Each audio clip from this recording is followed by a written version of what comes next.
When you hire the lender, the first check that you write that you can't get your money back from, meaning not the earnest money deposit, the first check you write that you're not going to get reimbursed from that until you close, are the third-party reports to your lenders. Those couldn't be the survey, it could be the environmental, it could be what's another one, but it always will be the engineering report or the property condition report from an engineer. And these guys essentially what it is, it's the property inspection for the bank.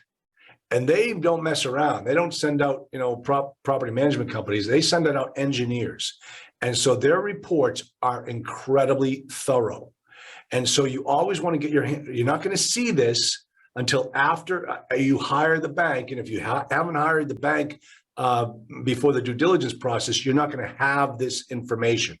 But once you do get it, here's how it works. The bank will go in there and the bank will have the engineer go through everything. The engineer is going to come back with a dollar figure. And the dollar figure is going to say, okay, this property is going to need $250,000 worth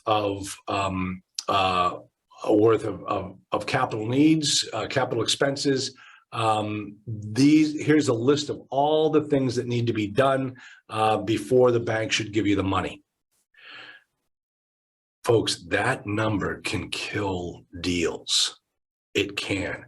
And here's what happened to me. So we get one lender to go in there, KeyBank, it was KeyBank.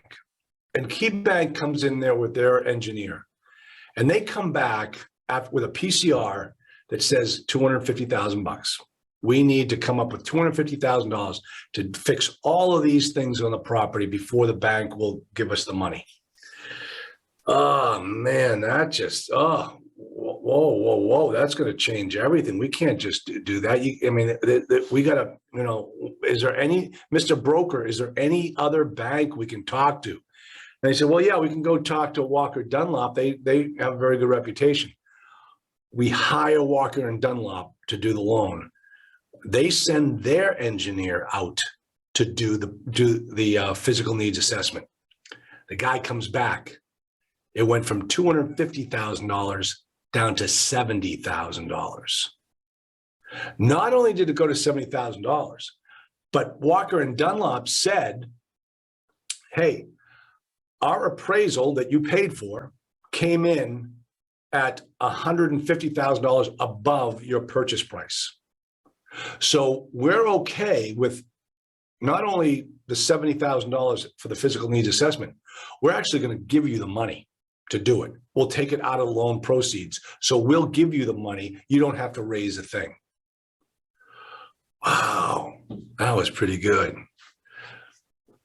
2 years later, after owning that property for 2 years, which engineering report do you think was the right one? The 250,000 or the 70,000? Yeah, that property needed $250,000 worth of work. So, we got in, we fixed it, we did everything we're supposed to do. But boy, had we had the money to get that stuff fixed up, it would have been helpful. But this is the horse trading you might have to do when you get into the business and you start seeing these things you never read about in those weekend boot camps.